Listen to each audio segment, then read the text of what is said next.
What up, everybody, and welcome to Baz on Blades. My name is Baz, and I talk about blades, and I want to start this video out with a big thank you to all of my viewers, subscribers, and supporters. This is video 499 here at Baz on Blades. Only one video away from 500. That 500th video will be dropping New Year's Day, and it will be a giveaway video. So be watching out for that New Year's Day. And back to tonight, what we've got on the tabletop is the Civivi Knives Propugnator fixed blade. Propugnator is a terrible name for a knife. It means defender. But at this point, I would just prefer to have model numbers on knives. I think they're just running out of names.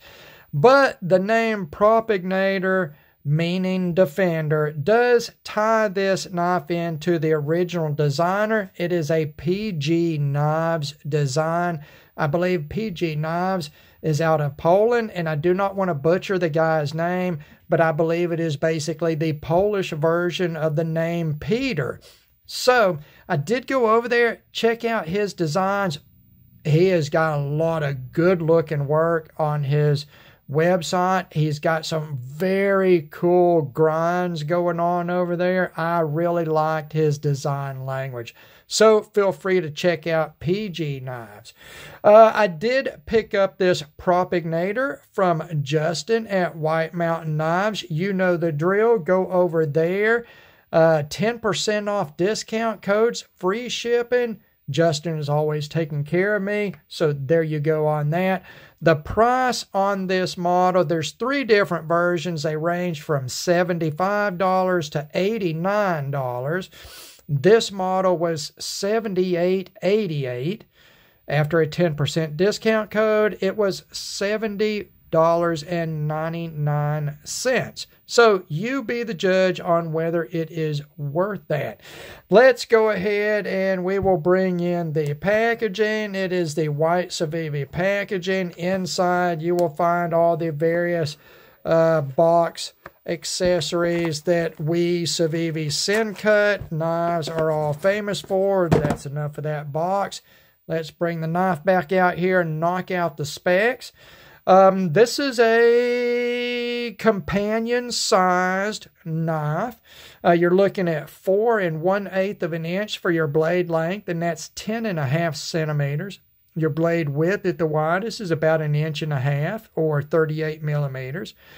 Blade stock thickness, 179 thousandths of an inch, or 4.5 millimeters.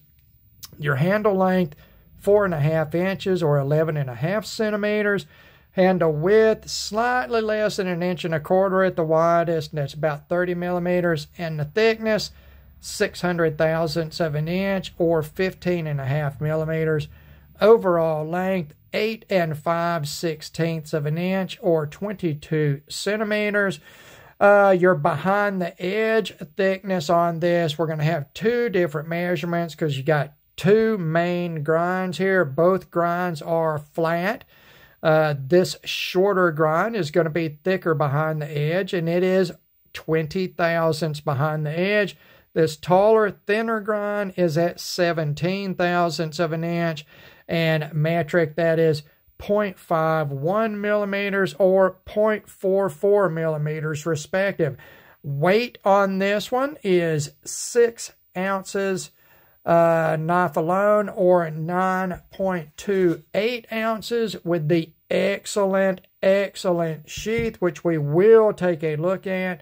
That is 172 grams, 263 grams respective.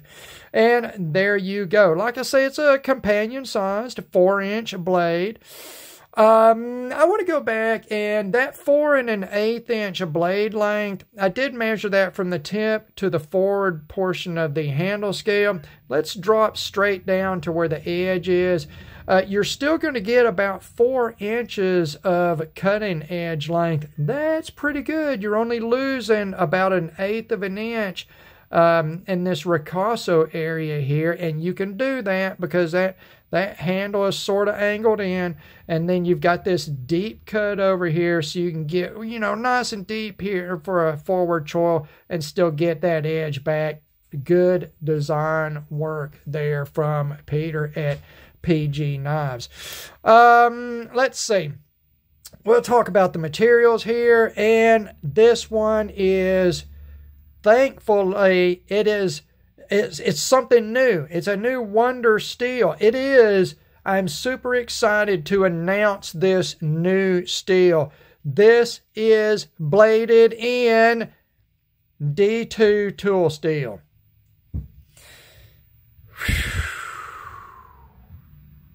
Well, it's hard to get excited about D2, isn't it? Not that there's anything wrong with D2, but damn, apparently it's the only steel that exists anymore.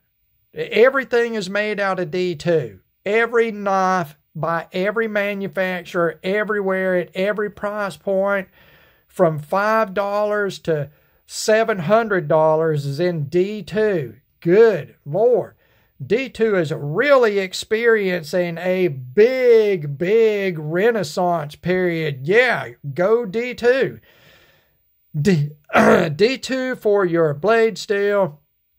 And we all know what D2 is. It's a basic tool steel, semi-stainless, Mrs. Bean stainless by about 1.5% of chromium. It is moderately performing.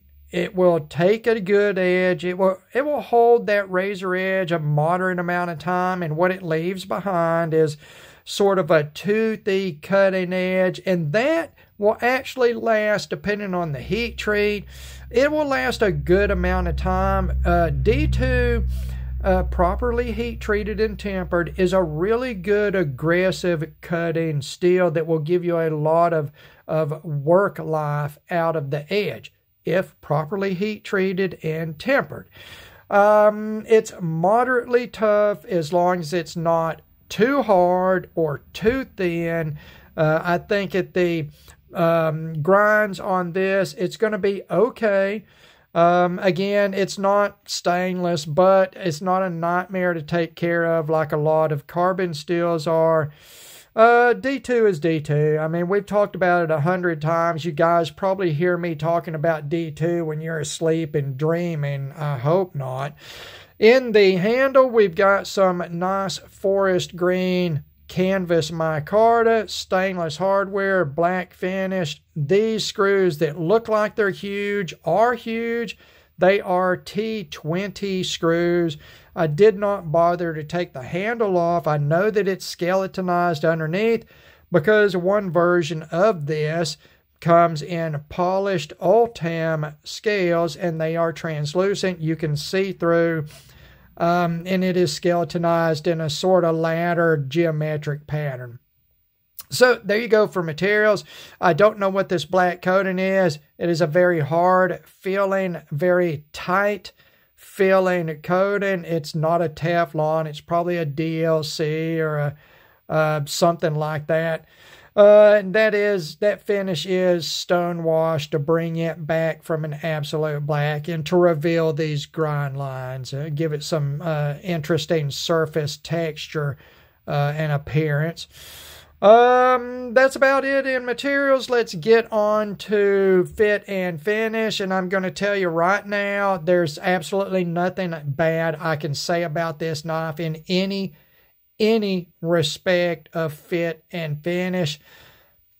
The whole WE Knives family, WE Knives on the top end, Civivi in the mid-range, and then Sencut at the budget end, are just some of the best made knives you will find at their price point, regardless of country of origin. I don't want to get into that. I just want to say, fit and finish wise, this knife is as well made as anything out there, regardless of price point. The blade grinds are symmetrical, they're crisp, they are beautifully done. The blade profile has a lot going on with it. We got a swedge. We've got a reverse tanto clip here. We've got a little thumb indentation. We've got this ball milled fuller here, and that's on top of, you know, having compound grinds, both of which are flat grinds, if I did not mention that. And that is a deviation from PG Knives Defender model that this is based on. The PG Knives Defender has a super fat ass hollow grind for this long grind right here. It looks so good. It is so big and deep. It is just a beautiful, beautiful hollow grind, and then matched up with a flat grind. This production version is in a dual flat grind, and it's not, doesn't have the visual aesthetics of a hollow grind and the arguable cutting advantage of a hollow grind, but it is very well done, very interesting for what it is. You know, you've got your markings here. They're crisply done. It's not overmarked. Look at that. That is your maker's marks right there for PG Knives. And then right up here, because they're so proud of their D2, they've got this giant neon sign proclaiming that this knife is in D2, shouting it from the rooftops. Super duper proud. That looks like a scuff mark. Oh my God. So fit and finish on the blade, exemplary. Let's take a look at this jimping right here. I wish it was a little longer length, but the jimping is awesome. Okay. That's really, really, really, really good jimping. Let's take a look at that pattern on my thumb there. It's so well done. Again, I wish it was maybe, you know, a ½ an inch longer. It went down in between the handle scales. But this is plenty enough to aid in your grip. Okay, it is. I would just like to feel it under the entire length of the pad of my thumb. That's just a personal preference. Fit and finish in the handle is absolutely perfect. There is no deviation of evenness around the perimeter of these scales to the tang of the knife in the handle profile. There is no gaps. There is no unevenness. Everything is lined up perfectly. The texturing is beautifully done. It's not a bad looking micarta at all. I wish it had a little more furry feeling on the surface, but it's not bad. It doesn't feel cheap. It doesn't look cheap. It feels good in the hand. We'll go ahead and take a look at that in my large hand size with medium length stubby fingers. You can see it's a great, great fit there. Look at that skull breaker right there. Look at that skull breaker right there. That's that would hurt. That would indent bone. That's what that would do. That would indent bone for sure. So fit and finish wise, I cannot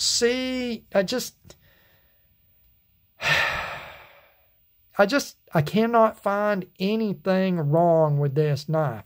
And with that, we're going to set the knife apart and we are going to look at this sheath. And I'm going to tell you up front, if this sheath was a woman, she would have an OnlyFans and be making $1 million a minute.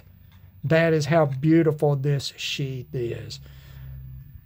Whoever is running the Kydex department at Civivi, they're not making enough money. I don't care. If they make $10 million a year to run that department, it's not enough. This is as well done a Kydex sheath as you could expect on any knife at any price point, period. Period. I have owned some very expensive fixed blade knives with full-on custom sheaths on them, and they were not made any better than this. Let's look around the perimeter of this sheath a little bit. You can see the finishing. It is just satiny smooth. It is satiny smooth. The fit and finish, all these eyelets, which is what holds this two-part sheath together, are just perfectly flared. No issues there. It's a nice, heavy material. That is at least, it's probably 80 thousandths. I don't think it's 90 thousandths Kydex. Hold on, let's get the calipers.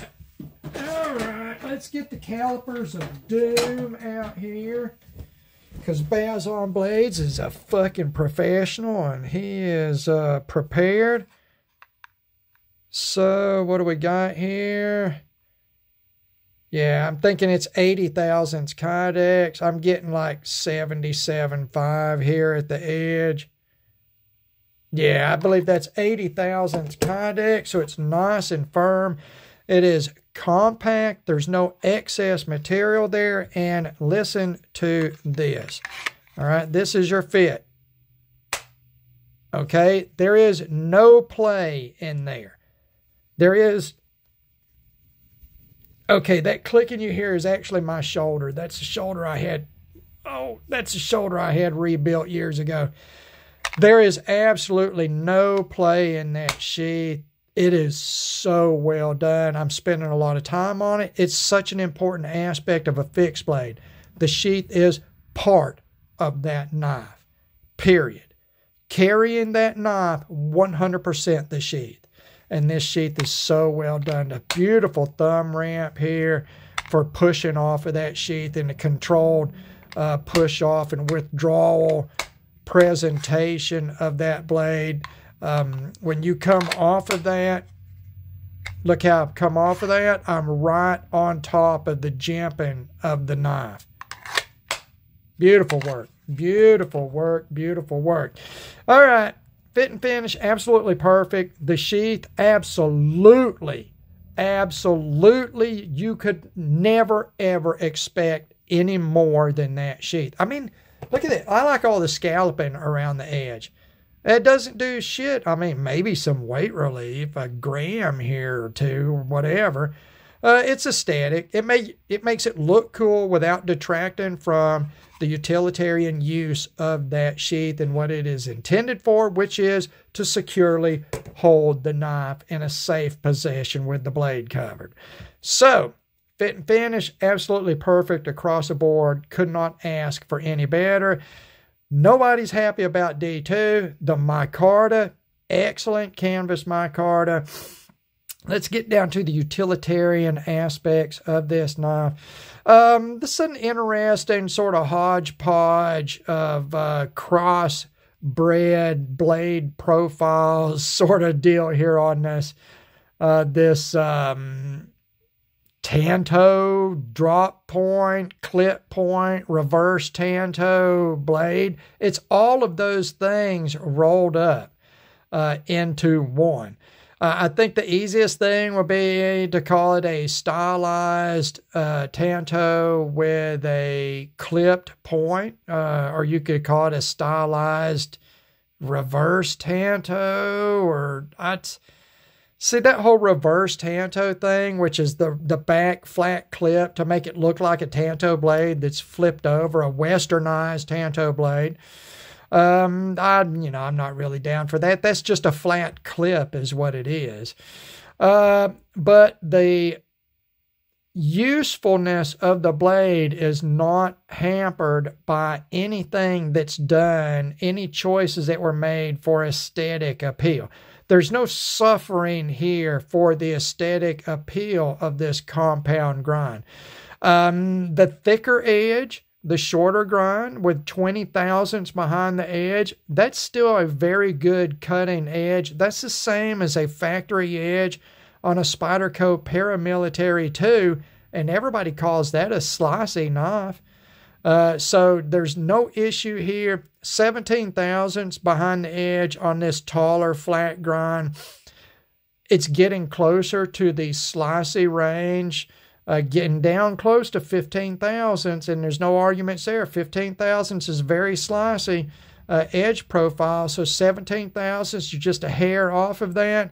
In my cutting test, it has performed very well. Now, granted, I haven't done a whole bunch of damn work with this. I just don't carry a fixed blade knife every day, but I have done some cutting with it, and then I wiped it off with some Tough Glide, and I honestly, I can see some faint little scuff marks, coming up off of the edge across that finish, but I don't see any finish damage at all on this. Looks like a little adhesive out here on the tip. That's probably from some tape, from some cardboard. Yeah. It in use, it's a lot like, to me, it's a lot like a hybrid of a drop point and a sheep's foot. This is not a really radical angle right here, transitioning from one grind to the other.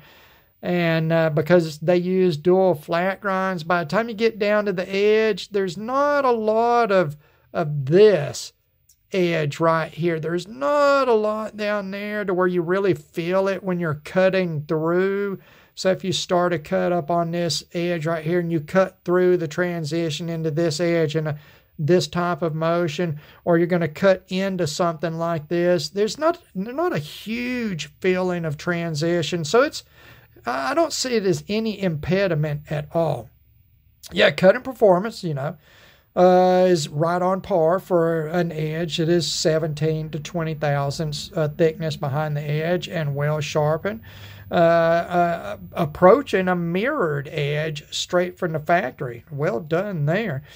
The grip. Now, the grip is both stylized and very basic at the same time. The profile is very basic, but you do have the white, chamfer here, this facet around the edge. You do have the geometric sort of texturing here, this, whatever you want to call that type of texturing.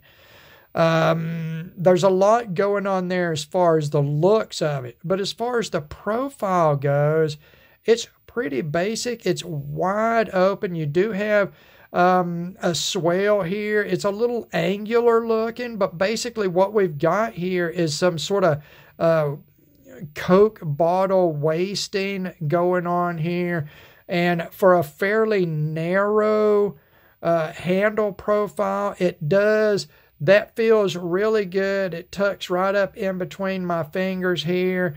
And it feels really good. I can get up really close to the cutting edge. If I want to, I can come up on this fuller and use it as a sort of a placemat for my thumb to do some sort of cutty, shavy sort of detail cutting here. I've got this thumb indention forward, way forward here, that will aid in rotation in case I'm doing some cutting where I'm doing this motion in my cutting. The handle lends itself to the blade. Both being stylized, but in actual real world use, it just feels like a knife. It doesn't really, as you're using it, you're not like, oh, this feels totally different. This is not like any other knife I've ever used in my life. Oh my God, this is like a miracle in steel in my cart. It doesn't really feel like that. It just feels like using a knife. You don't really have any revelations, nor do you have any negatives in using it. So I think the purpose is served here. I think that is a sign of very good design. You can integrate some things that make the design pop out, that give it character. And this knife has plenty of tactical character. And at the same time, none of that character is actually interfering in the utilitarian usefulness of the knife. Everything, it just feels like a knife in the hand, and it goes right where you want it, and the grip is comfortable, and The dimensions are well balanced for, it's a little bit of a narrow design, but you get a little bit extra on the thickness. And then you get these wide flats right here, giving it a three-dimensional feel to it. You can see it's a totally radiused sort of feel here on the handle.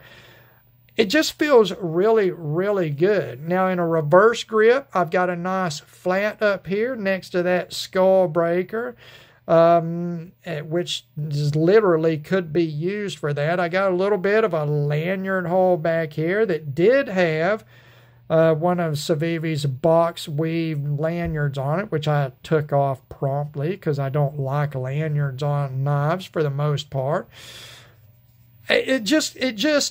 Again, it gives you all the eye candy appeal of the compound grind and all this texture and all that, but it just feels very utilitarian, very useful in the hand. Excellent, excellent job there. I don't know what else to say. I don't know what else to say. If you like this design, have no fear. No fear at all. Civivi has done very, very well on their fixed blade knives. And that goes on down to the Sencut brand. I mean, last year we had the Sencut Waxahachie. It was basically my fixed blade knife of the year last year. That knife was awesome, and I think it had the same micarta. At least it was the same sort of forest green coloring. Anyway, there's no fear here as far as the quality of this. If you can get past the D2 thing, I wish instead of paying $70 for this in D2, I would rather have paid $100 or $120 in 154 CM, or maybe $95 in 14C. Or even some Nitro V. Get some Nitro V into this. That's a decent little steel. I don't mind paying a little bit more for a premium steel. Even some of Civivi's stainless Damascus. I just throw some stainless Damascus and some carbon fiber on this and call it a deluxe model, sell it for $120. I would have bought that. I would have straight up bought that. But yeah, okay, there you go. The Civivi Propugnator, a terrible name, which means defender. And even though it's a terrible name, Bazon Blades is 100% recommending this knife. It's a killer looking design, perfectly manufactured. You're not going to brag to anybody about the blade steel, but D2 is not bad. Okay, please, let's not get things twisted. D2 is not a bad steel. It's just, we're so tired of it. There you go. The Civivi Propugnator and video number 499 here at Bazon Blades. As always, thank you for taking the time to watch another one of my long-ass videos. God bless all of you, and we will see you in a couple of days for video number 500 and the big giveaway, New Year's Day. We will see you then.